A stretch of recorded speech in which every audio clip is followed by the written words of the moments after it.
जय माता दी। इस बार होली पे क्या होगा? अब परसों विजयादशमी लग जाएगी, विजया एकादशी लग जाएगी। अब ये क्या होता है, विजया एकादशी लगने के बाद जो थोड़े दिन होंगे वो अच्छे दिन थोड़े से दबने शुरू हो जाएंगे। एकादशी तक आप अच्छा फील करोगे, अच्छा लगेगा। एकादशी के बाद महाशिवरात्रि है।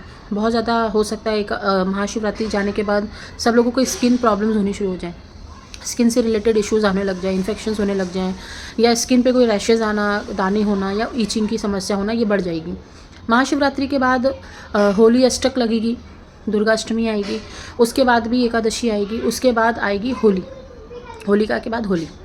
ये सब होगा। ये सब होने के बाद ना चीज़ें जो है काफ़ी डिस्टर्बिंग है। होली काफ़ी भारी बताई जा रही है, अच्छी नहीं बताई जा रही है। और होली जब आएगी तो बहुत सारे रोग वगैरह और आपका माइंडसेट बहुत ज़्यादा डिस्टर्ब हो सकता है।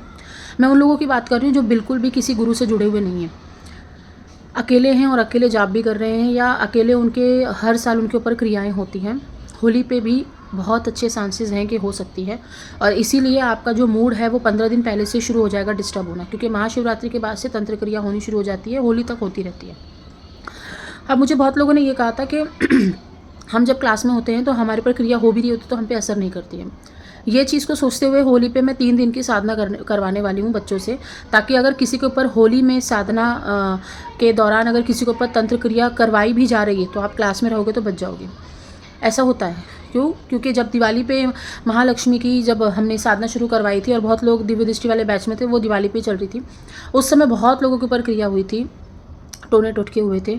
जितने लोग थे, जितने बच्चे थे, उनके ऊपर उनके घर में नेगेटिविटी थी, वो बहुत ज़्यादा प्रचंड हो गई थी। तो लेकिन क्लास में होने की वजह से वो दिक्कत, वो समस्या उनके ऊपर नहीं आई। ठीक है, हाँ ये बात सच है, कुछ दिक्कतें हमारे ऊपर आती हैं, हमें भी झेलनी पड़ती हैं। ये चीज़ दिवाली पे मैंने सब लोगों के ऊपर देखा।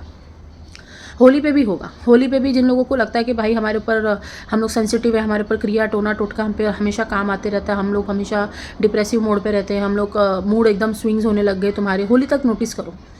महाशिवरात्रि के बाद से लेकर होली तक के बीच का जो पीरियड रहेगा उसमें आप नोटिस करो कि आपको बहुत ज़्यादा दिमाग ख़राब रह रहा है, आपको बहुत गुस्सा आ रहा है, आप बहुत गालियाँ देने लग गए हो, या आपको ऐसा लग रहा है आपकी बॉडी में असहनीय पेन हो रहा है, गंदे सपने आ रहे हैं, गंदे विचार आ रहे हैं।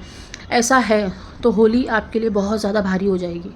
होली के पहले होलिका होती है जिसमें हम लोग नारियल वगैरह का सब घेरा वेरा बना के हम जलाते हैं। वो वहाँ तक आते आते अगर आपको ऐसा रहेगा तो आपको बहुत अच्छे चांसेस है कि आपके ऊपर कहीं ना कहीं कोई ना कोई बैठ के टोना टोटका चल रहा है, भाई काम चालू है।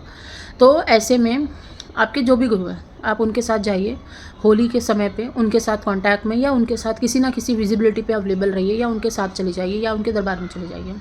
अगर नहीं हो पा रहा है तो होली के दिन साधना कराई जाएगी 3 दिन की, उसमें आप जुड़ के आप बैठ सकते हो, आपको साधना कराई जाएगी। इसमें होगा क्या, एक तो जो तंत्र क्रिया है वो नहीं होगी, जो भी टोना टोटका आपके पीछे चल रहा है वो नहीं होगा। इनफैक्ट दिख भी जाएगा आपको साधना के दौरान कि कोई हमारा रिलेटिव्स है जो हमारे फ़ोटो से, कपड़े से, नाखून से जो भी हमारा कर रहा है, या कोई बुरा सोच रहा है, या कोई बद्दुआ दे रहा है, या कोई नज़र टोने टोटके कर रहा है, वो सब दिख जाता है साधना के दौरान। तो ये भी हो जाएगा कि आपको क्लियरिटी मिल जाएगी कि हाँ भाई, इसलिए मेरा दिमाग जो है 15 दिन से डाउन चल रहा था, ऑफ चल रहा था, मेरा काम खराब होने शुरू हो जाएंगे।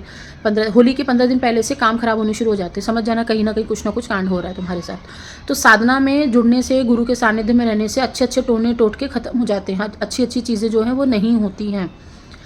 तो इसीलिए कुछ लोगों ने मुझे कहा कि आपको अगर आपके साथ होली बिता रहे हैं, या आपके क्लास में किसी ना किसी वजह से बने हुए आपके सामने हैं, या मेरा ये मानना है कि आपके कोई भी गुरु है, आप उनके सामने बस रहिए होली वाले दिन।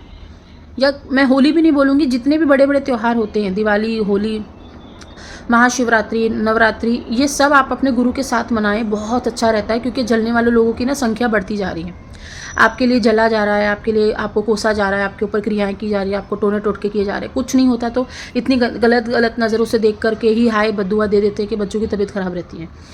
गुरु के सानिध्य में रहने से ये सारी चीज़ें आपकी बच सकती हैं। तो इसीलिए होली के दिन पे 3 दिन की साधना रखी जाएगी, जिससे आपका बल मजबूत होगा, आपकी जो दृष्टि है वो खुल सकती है, आपका जो ऑरा है वो बहुत अच्छा बन जाएगा, क्रिया अगर हो रही होगी तो पता चल जाएगा, आपके मंत्र सिद्ध हो जाएंगे, बहुत सारी चीज़ें आपको मिल जाएंगी। जय माता दी।